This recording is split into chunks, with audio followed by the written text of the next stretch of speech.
नमस्कार। Beyond abacus की अद्भुत दुनिया में आपका स्वागत है। मैं आपका होस्ट डॉक्टर प्रकाश मोगे।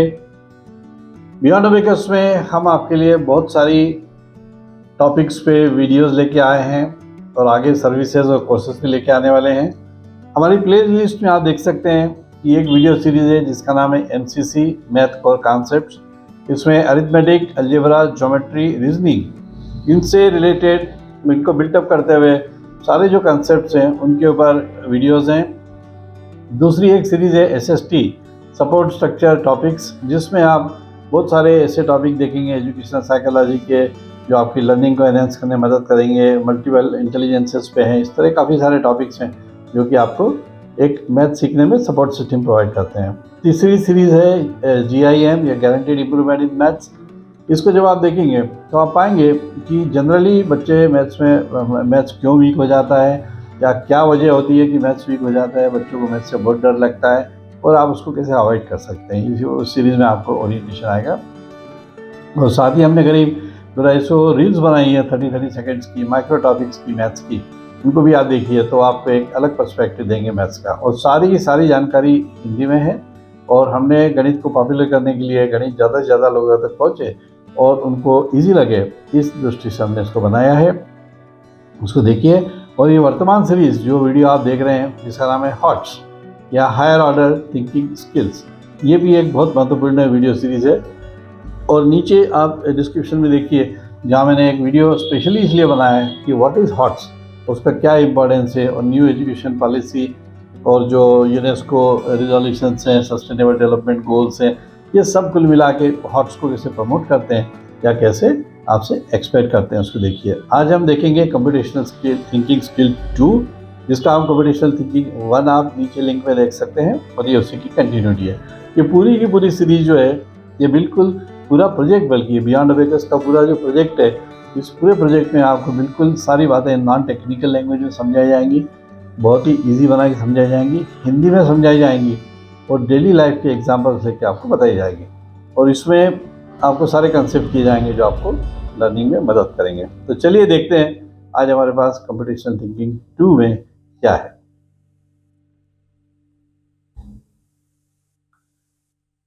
इसमें अब हम कैरेक्टरिस्टिक्स डिफाइन कर रहे हैं कि प्रॉब्लम सॉल्विंग की कंप्यूटेशनल थिंकिंग अगर हमको विकसित करनी है, अगर हमको इवॉल्व करनी है, अगर हमको खुद में भी कल्टीवेट करनी है, हमारे स्टूडेंट्स में कल्टीवेट करनी है, हमारे बच्चों में कल्टीवेट करनी है, तो उसके लिए क्या हमको बहुत आवश्यक है। तो first of all problem solving mindset that translate specific programming language. क्या होता है कि कुछ अभी करंट लैंग्वेजेस का तो मुझे ध्यान नहीं है, लेकिन काफ़ी मैंने पढ़ा था जब पहले, तो C++, जावा और ये सब चलती थी और उन्हीं पे बेस्ड आगे भी डेवलपमेंट हुए हैं। लेकिन अब आप सोच लो कि मुझे तो बेसिक आती है, एक बेसिक शुरू में चलती है बिगिनर और प्रोग्रामिंग, तो मुझे तो वही आती है। हालांकि जो बेसिक है और जो उस समय कोबोल चलती थी, ये बेसिकली मतलब लैंग्वेज सेंस के लिहाज से बहुत ही अच्छी है, लेकिन अब जो फीचर्स R में आते हैं, जो फीचर्स इनमें आते हैं, वो बेसिक में उतने एडवांस फीचर्स नहीं है। तो अगर आप एक माइंडसेट लेके बैठ जाओ कि मुझको ये आता है और मैं इससे ही करूँगा, तो भैया या तो आप सालों साल उसकी R&D करो और कुल मिला के आप R पे ही पहुँचोगे फिर, या कुल मिला के आप मॉडर्न किसी लैंग्वेज पे ही पहुँचोगे।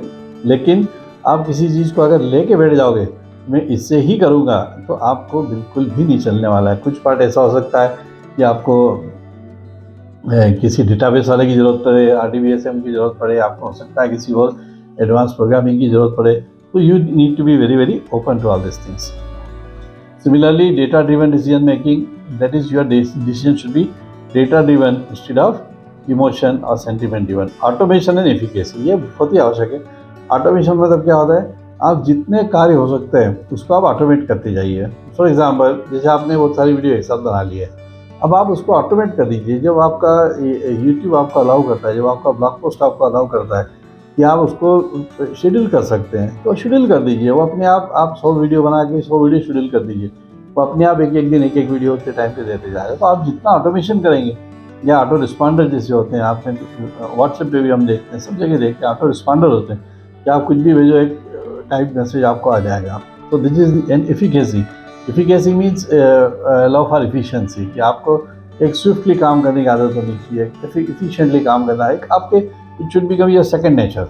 कि you should value your own time, you should value others time, you should value others money, you should value others resources.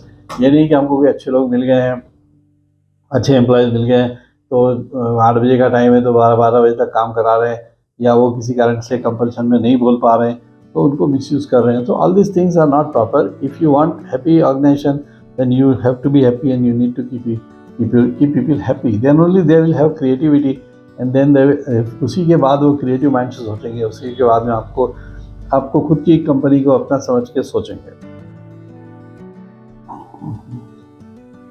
Then ये बहुत नोट करने जैसी बात है कि आपको किस किस चीज़ का नॉलेज होना चाहिए। मतलब होता है ना, हर चीज़ का एक नॉलेज बेस होता है। भाई मसाला होता है, आपको भी एक मसाला आपने बना के रख दिया कि वो कोई भी सब्जी बनाओ उसमें मसाला डाल दो, स्टेप मतलब प्यूरी इसको कहते हैं कि आपने प्यूरी बना के रख ली, तो ये उसका मसाला है कि आपको क्या क्या मालूम होना चाहिए। कोर कॉम्पिटेंस, लॉजिकल रीजनिंग के बिना आप कंप्यूटेशनल थिंकिंग का सोच नहीं सकते हो, क्योंकि आपको कंप्यूटर को उंगली भी दबाना है, आपको मतलब कंप्यूटर खोलना भी है। एक लॉजिकल रीजनिंग होती है कि भाई आप खोलोगे, स्टार्ट बटन दबाओगे, फिर उसके बाद में आप पासवर्ड अगर डाला है तो पासवर्ड डालोगे। ये जाने अनजाने में प्रोग्रामिंग हमारी हो ही जाती है, लेकिन हमको समझता नहीं कि प्रोग्रामिंग ही है एक तरह की, लेकिन हम उसको करते जाते हैं। उस तरह से नहीं करोगे तो चलेगा नहीं। भाई लॉजिकल कोड, अगर आपने कोड गलत डाल दिया तो आपका लैपटॉप खुलेगा ही नहीं, आपका मोबाइल खुलेगा ही नहीं, फिर क्या करोगे आप। So we need to be logical reasoning. Second, coding and programming, इस पर आपकी एक्सपर्टीज़ होनी चाहिए, क्योंकि आप कुल मिला के आप कंप्यूटेशनल प्रोग्रामिंग कर रहे हो, आप कंप्यूटर सिस्टम डिज़ाइन कर रहे हो, आप कंप्यूटर बड़े बड़े प्रोग्राम का नेटवर्क बना रहे हो, या बड़े बड़े प्रोग्राम के लिए सपोर्ट स्ट्रक्चर बना रहे हो, तो आपको खुद को भी कोडिंग और प्रोग्रामिंग का अच्छा खासा नॉलेज होना चाहिए, या एटलीस्ट आपके पास ऐसी टीम होनी चाहिए जिसको इसका अच्छा खासा नॉलेज है।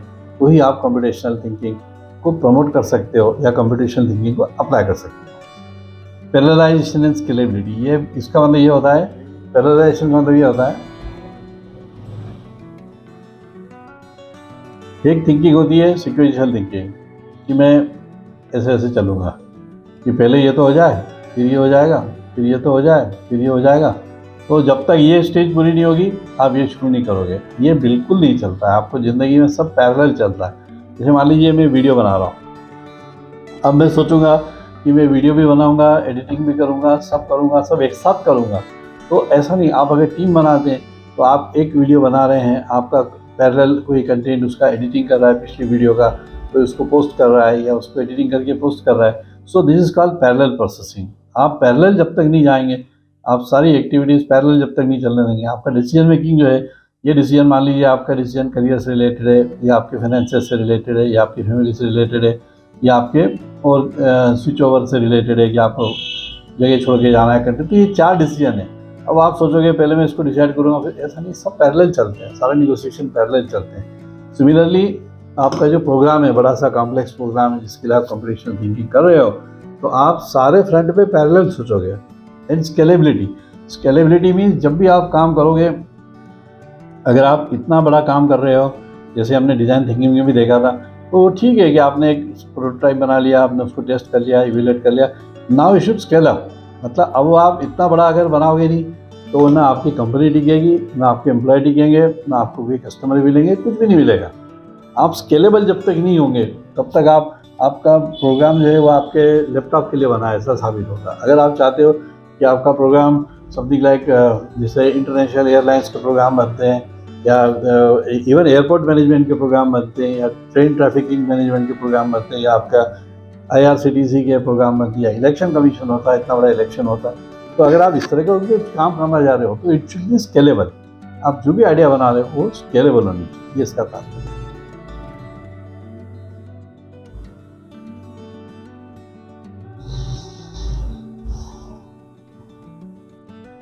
तो इस तरह से हमने देखा कि कंप्यूटेशनल थिंकिंग जो है ये बहुत ही एक बेसिक थिंकिंग एबिलिटी है, जो कि हमारे सारे वर्क को बहुत ऑर्गेनाइज बनाती है, हमको एक सोच का तरीका दिखाती है और एक हायर ऑर्डर थिंकिंग स्किल हमें डेवलप करती है। तो कमेंट करके बताइए कि आपने क्या कभी, भले ही कंप्यूटेशनल थिंकिंग नाम से ना हो, लेकिन क्या आपने इस तरह से कभी सोचा है, कोई आपका अनुभव है तो उसमें प्लीज़ शेयर कीजिए।